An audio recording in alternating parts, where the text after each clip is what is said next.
আমি হলাম হাল্ক। আমি এই গ্রামেই থাকি। কিরে নবকৃষক, কোথায় যাচ্ছিস? যা, দেখে শুনে কাজ কর। ভালো থাকিস, পরে দেখা হবে। জঙ্গলের সেই ভালো হাল্কটি জঙ্গলের সকল পশুদের সঙ্গে মিলেমিশে থাকতো। আর জঙ্গলের পশুদের কখনো বিপদ হলে সেই হাল্ক এগিয়ে আসতো এবং পশুদের সাহায্য করত। কেরা লাল্ল করো, কোথায় যাচ্ছিস? অনেকদিন পরে দেখা হলো, তা কেমন আছিস? হাম্বা, কেমন আর থাকবো? এই জঙ্গলে একটি সাপ এসেছে।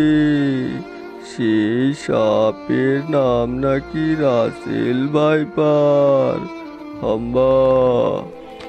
এদিকে সেই রাসেল ভাইপার একে একে জঙ্গলের সকল পশুদের উপর আক্রমণ করে পশুদেরকে হত্যা করছে।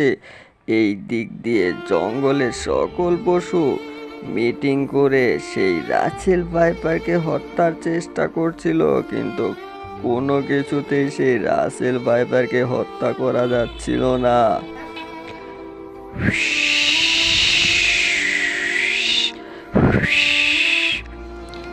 কিরে লাল্লু গরু, তোরা এখানে আছিস? আর আমি আজকে সারাদিন কোথাও কোনো পশুকে কামড়াতে পারিনি।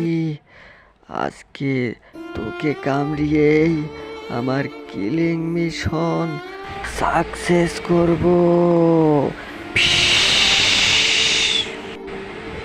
এই কথা বলেই সেই সাপটি সেই গরুটিকে কামড় দিয়ে মেরে ফেলে। পরের দিন ভোর হতেই সেই জঙ্গলে আবারও সেই সাপ আতঙ্কে সবাই ভয়ে কাঁপতে থাকে। ইয়াকে ইয়াকে ইয়া দেখে রাসেল ভাইপার আমাকে তো এক্ষুনি শেষ করে দিবে রে, কি করে? এই বুড়ি, আজকে তোকে এখানে শেষ করে দেব। এতদিন শুধু জঙ্গলের পশুদের হত্যা করেছি, আজ থেকে মানুষকেও হত্যা শুরু করব। আহা। একদিন হঠাৎ করে সেই হাল্কের সঙ্গে সেই রাসেল ভাইপারের দেখা হয়ে যায়।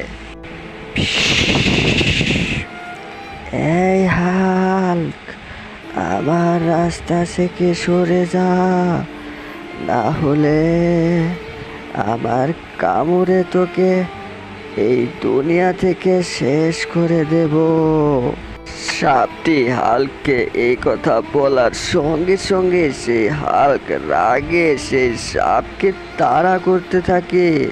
আর তাড়া করতে করতে সেই সাপকে এক পর্যায়ে গিয়ে জঙ্গলে হারিয়ে ফেলে।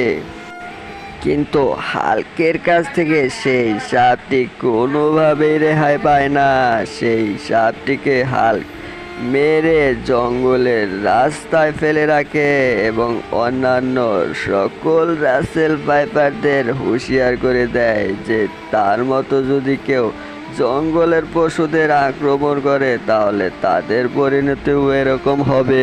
তো বন্ধুরা, ভিডিওতে একটি লাইক দাও, চ্যানেলটি সাবস্ক্রাইব করে পাশে থাকা বেল বাটনটি বাজিয়ে দাও।